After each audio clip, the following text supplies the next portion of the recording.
question everything, for the truth shall not be televised. And that's for sure. So with that, oh my, oh my. When they go in to get these shills, these chucking and jiving, when they go in to get these, man, I mean, they'll go dig them back up, dust them off, and pretty much put them out there to speak. Because I definitely haven't seen Spike Lee since the Michael Jordan commercials back in the late 80s, 90s and stuff. It's like, where did they get Spike from to come speak on the behalf of Kamala? Go figure.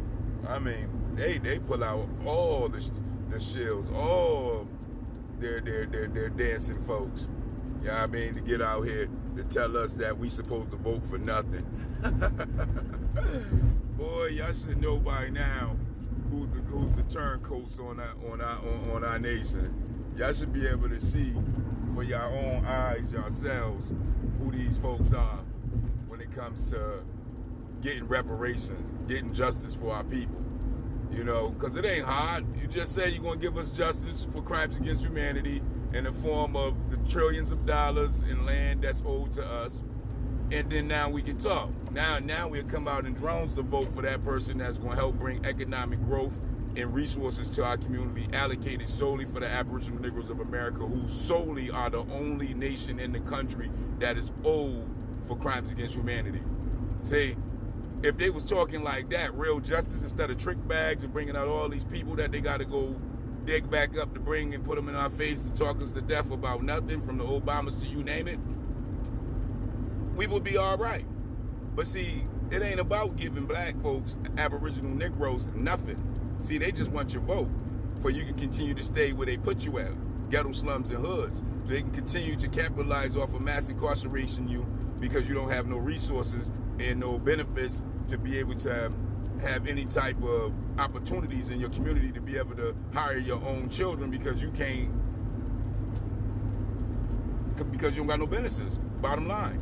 And that's what they go back to. You know, if you don't got small businesses and any type of businesses in your community that you control, then how do you have any economic growth for your people? How do you have any economic growth for your communities? See, but they ain't trying to talk about none of that. That's how you know we're still in this same position that we always been. Oppression ain't no joke, man. Oppression is real when you oppress. Because at the end of the day, those that come to oppress you, they'll pay off your own to help oppress you. And they'll pretend like ain't nothing going on.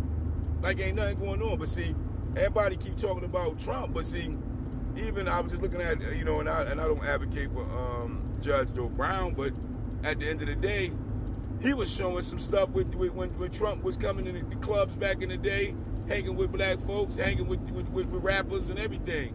You know what I mean? At the same time, dating sisters, everything. But they want to play these games, and I don't advocate for that at all when it comes to our sisters. But they want to play games like, oh, he's so terrible, but he wasn't so terrible all through the 90s when brothers was promoting them in the rap music and so on.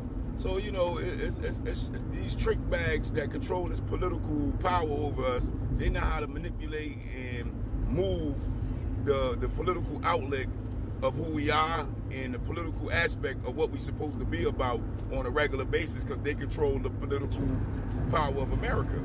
But that's just the reality to it. So, no, we ain't sleep to the game, Spike Lee. We understand exactly what's going on. You haven't been our brother since you became one of their brothers. You know what I mean? You know, you got the Freemasons, the Illuminatis, the Deep State, the Celebrity Oath Takers, the Baphomet Goat God Worshippers, you name it. Which one you fall under? Because at the end of the day, you ain't been a brother since you've been a brother. Literally. You know, because see, brothers, look out for brothers. Brothers come back and they help their community out. They help build small businesses that are black owned in their communities. They come through and actually help build economic growth with each other. That's a real brother looking out for a brother. But to be a brother that ain't trying to look out for your brother, ain't never been there for your brother, ain't never tried to do any type of upliftment for your brother in the circumstances of seeing your brothers living in ghetto slums and hood, then how can you be a brother? When you got great resources, you got great obligation and great opportunity and great power to be able to help those that don't have it. And y'all don't do that as a nation. As a nation, y'all try to isolate incidents and then blow them up as if y'all was helping nations, but y'all ain't helping nations. Y'all legacy leaders with the delusion of nation helping. So with that, we all right. Us as men, we understand what we're going through. That's why we are the people of the country that got more felonies than anybody in the country, been mass incarcerated more than anybody in the world, even though the federal census of ethnic arrests say we ain't getting arrested the most.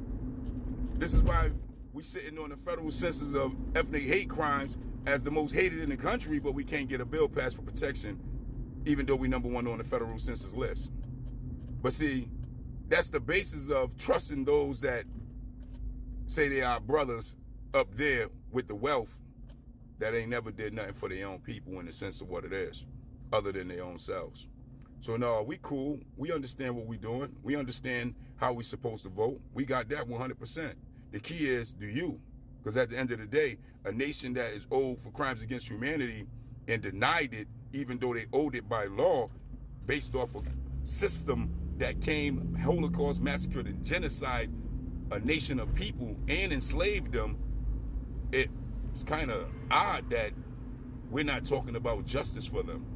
It's kind of odd that we're not trying to give them liberation. It's kind of odd that slavery was about land and wealth, resources, and we can't get none of that back. We can't get none of that back. Race riots was about destroying property and businesses and homes. We can't get none of that back. So we're going to listen to y'all, go vote, and don't get nothing, no justice, even though legally we are victims of one of the greatest crimes to ever hit the planet. Then I guess we just don't get it. We just don't understand it. But that is the question. You let me know. Peace, peace.